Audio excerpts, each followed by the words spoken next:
Did you hint at an outdoor game at Belmont No, it earlier? was going to, after we saw one at the NASCAR track. I mean, why not?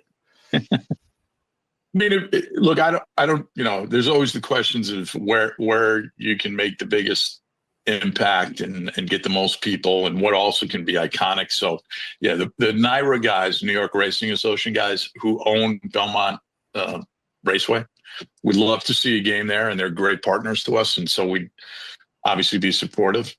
But we're going to have to get to work with the league office on an economic model that would justify doing it at Belmont as opposed to Yankee Stadium or MetLife or Citi Field or one of the other big. I don't think we realize how big a horse race track is. How big it is. Yeah. I mean, sure, there's an infield, but the infield's miles from everything. It's going to be, so we're working with a bunch of guys to produce a music festival. And so the first thing is they come out to they come into the arena, they stand on the Heineken Terrace, which overlooks basically that part of the campus. And it's amazing how much property is there. I mean, literally, I think it's second only to, in terms of like green space, it's second only to Central Park in New York City in terms of space. So it's unbelievable. And, for decades, it was basically just horse racing and parking lots, right? And so now you got a village, you got an arena, and now you got a reconfigured raceway. So music festivals, food and wine festivals, those kind of things are easy to see how it could really be an incredible experience out there. Baseball games and hockey games, we got a little work to do. Now, that would be really interesting to see, because I don't know what it's going to look like after the renovations, but the old racetrack held like 70,000 people, which is essentially, I think MetLife's like 90. So, which is obviously a little bit more, but Belmont can hold a bunch of people. Yeah, absolutely. It's huge. And there's already 2 ponds there, aren't there? Like there's one in the north end and one in the south end. Just freeze the ponds. It's perfect. It's not big enough, obviously, to hold hockey. But like that whole clip that you started there is like Darren Millard asked him, like, did you hint at Belmont? Because John Collins basically starts the whole thing talking about how they want a game there, an outdoor game at Belmont, or they wanted an outdoor game by UBS. And for me, I obviously listening, and I'm sure you did too, you pick up on that right away. You're like, oh my God, did he say they're going to have an outdoor game? And they don't get back to that for like an hour into the show. Like that was at the later portion of the show. Why did you guys wait for so long to say that? I don't know. I was way off, by the way. 90,000 at Belmont Park is what it was.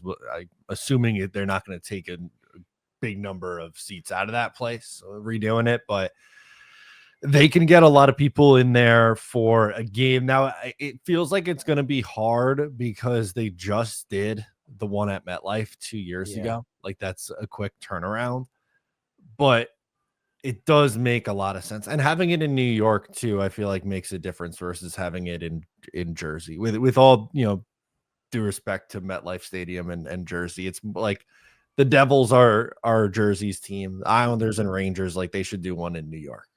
Yes, absolutely. It makes all the sense in the world. I understand like the New York Jets, the New York Giants play at MetLife. I get it, but you're right. It is in New Jersey. It is not on the island or in New York. It's pretty freaking close. It's pretty close to New York. See the city skyline, like it's right there, but technically not.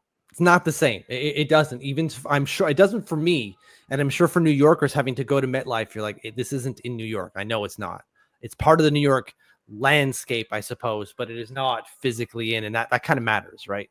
Oh, it sucks. It's a pain in the ass to get to. Yeah, well, I can only imagine. Everything is up there. Everything is a pain in the ass to get to. My God, like 5 sirens happening out there. Shit's going down in Ottawa, apparently. Yeah. So yeah, that'd be obviously huge to get an outdoor game for the Islanders that they get to host. They owe us one now because they're canceling the All-Star game that was supposed to happen at UBS. So maybe that's it.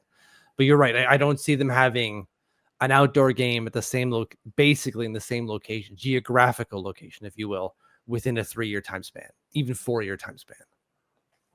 No, yeah, because there was the one at Yankee Stadium was in 2014. Then it was 10 years later for the Islanders and Rangers to play again. Now the Rangers and Sabres played at Citi Field, but that's got to be 6 years ago, I would think. Yeah, that sounds right. 2000, wasn't that 2018? Maybe not. Rangers, Sabres, let's see. Yeah, 2018. Okay. I'm surprised I got that right. I was a pure guess. You freaking nailed it, dude. But, that's, there's usually a pretty big gap, 2014 to 2018, 2018 to 2024. It's, not super common. Yeah, no. So we'll see. They want, they being Belmont wants it done. The Islanders obviously want it done. I'm sure the league would be interested, but I think as you're saying, like the construction's got to be finished first before they even consider anything. So they're going to wait to finish that off before they even put a business case together, which was a whole thing in this gosh darn podcast. It was so, if you're not into like the business of sports, don't listen to it. You're going to fall asleep within a minute.